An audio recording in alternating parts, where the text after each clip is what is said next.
Hey, and welcome, msKIRAspeaks. Before we get started, I ask that you watch the videos till the end, subscribe, and turn on your notifications. We are here for another episode of Insecure, Season 5, Episode 4, Faulty, okay? I am sorry that this episode is going up late. I have been sick.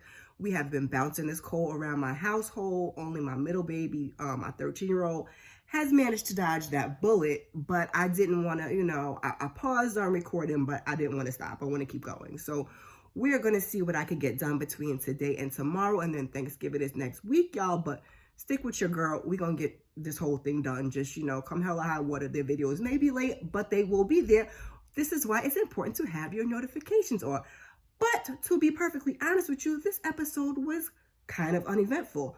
The whole season has been kind of uneventful, with the exception of episode 3, which, focused on co-parenting, baby daddy, baby mom relationships that kind of tugged at everybody's heartstrings and had everybody feeling some type of way one way or the other. It's been like, and I'm hoping they really don't go out like this.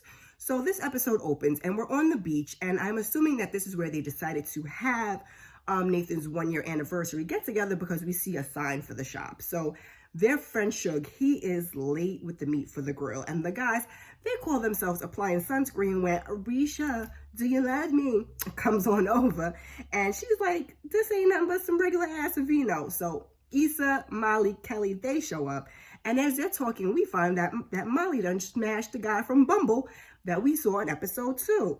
I mean, I guess. So Molly says, she needs to get some reps in, and her and Kelly, they there clowning, and Issa's like, she gonna go talk to Nathan, and she gonna try not to cry in his mouth. She says she should ask him how her tears taste. She's like, I know they salty. So Issa says, child. No, Kelly says, didn't he walk out on you in the middle of the night? And Molly's like, it's been a week and still nothing. She's like, they've been texting back and forth, but not about that. She's like, they've both been super busy.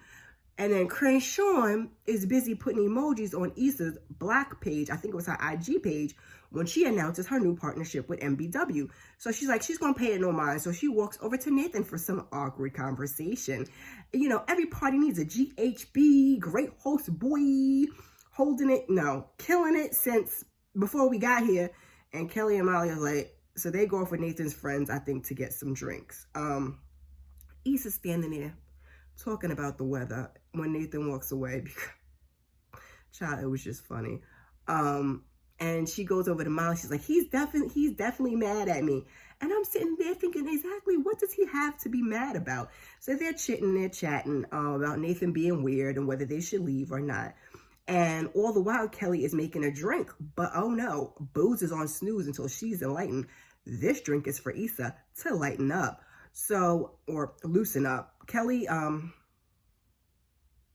Molly and Kelly are discussing... Nope.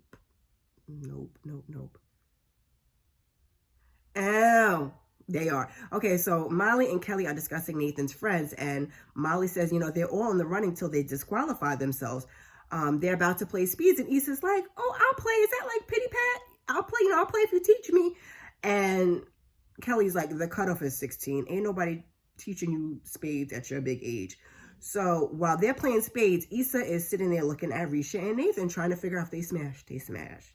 Nah, they didn't smash. Yeah, they definitely smashed, because he's helping her take off her shoe, and the way they are slowing the whole thing down, you're like, they really could be.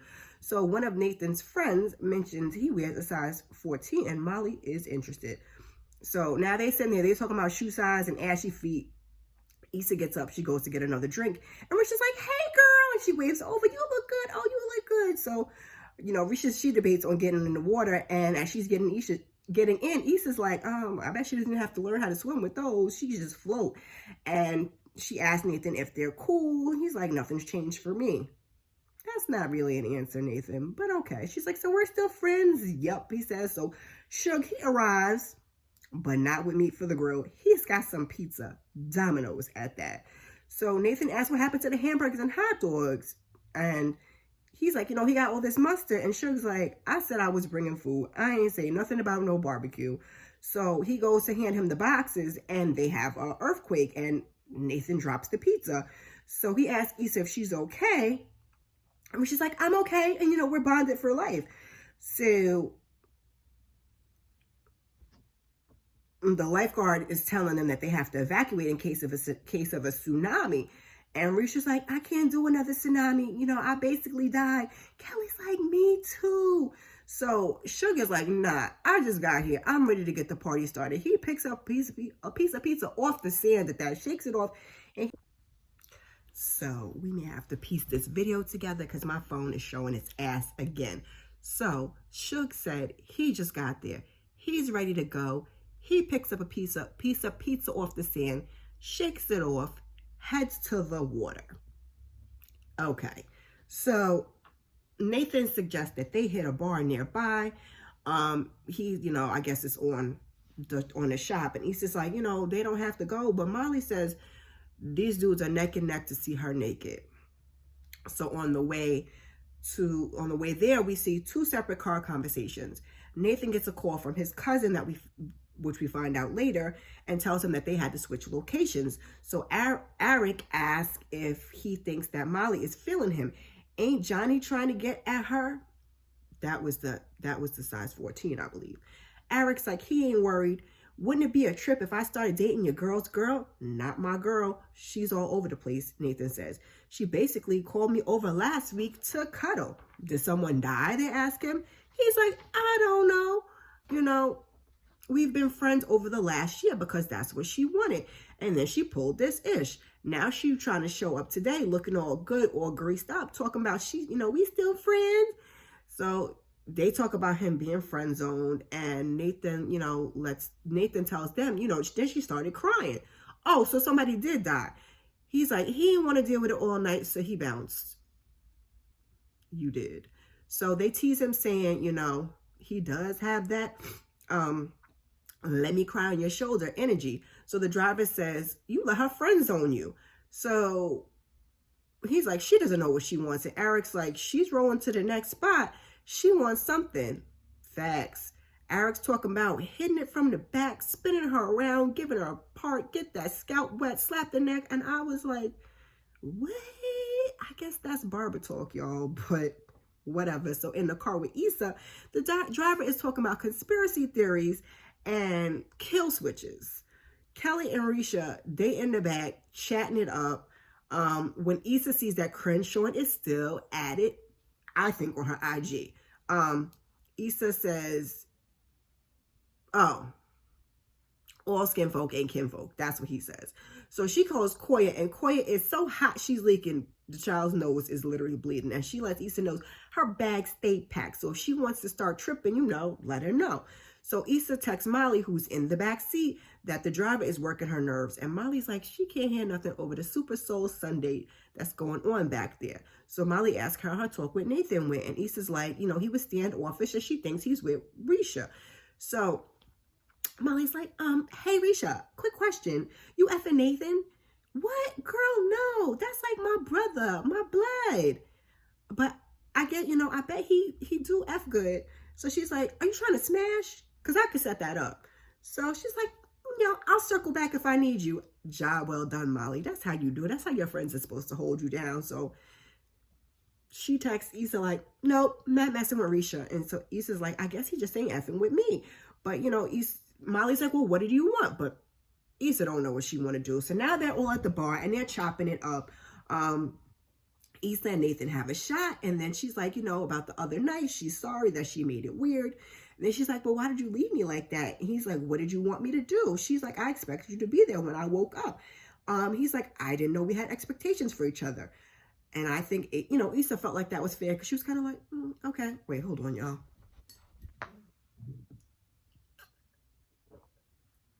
Excuse me. I hope that did not come across in this video. So communication is key, y'all. She's like, I probably shouldn't have kissed you.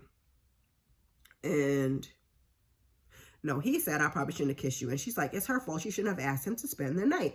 That's settled, they say. And they both look awkward. And then Nathan's cousin shows up with his wife. The wife, Velma, says hi to him. And the energy between them was weird. And I was like, please don't tell me this man done slept with his cousin's wife.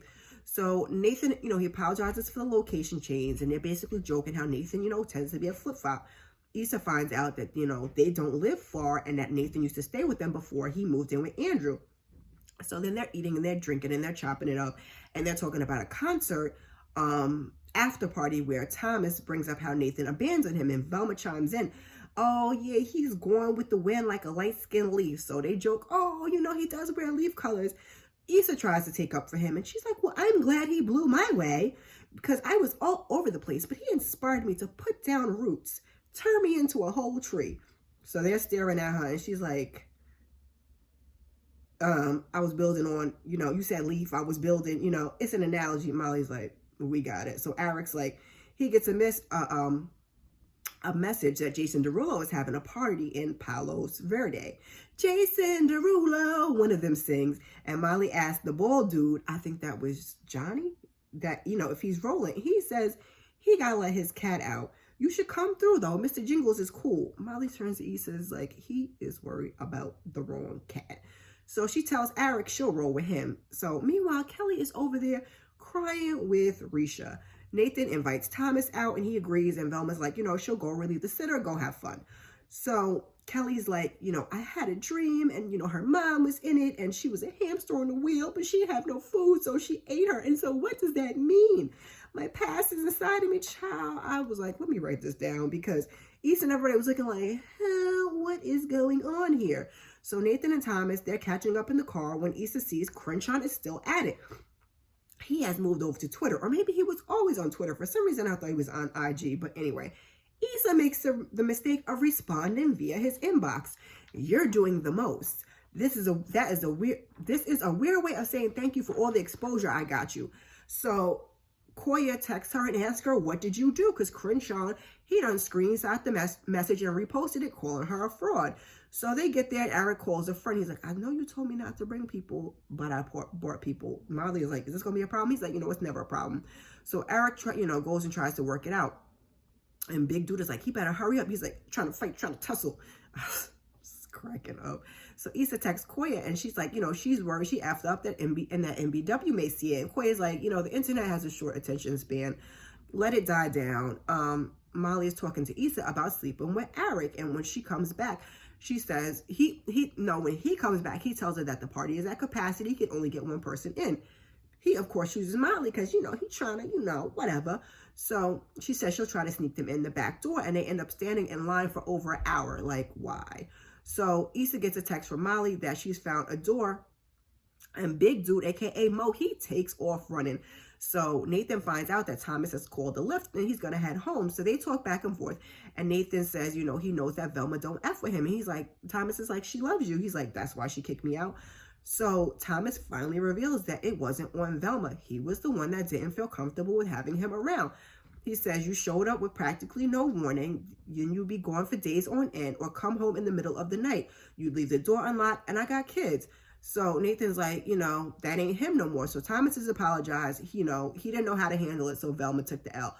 And I hate that his lift came in that moment because Nathan didn't get to explain to him what was really going on, about being diagnosed with, is it bipolar syndrome? I don't want to get it wrong because I don't want to offend nobody.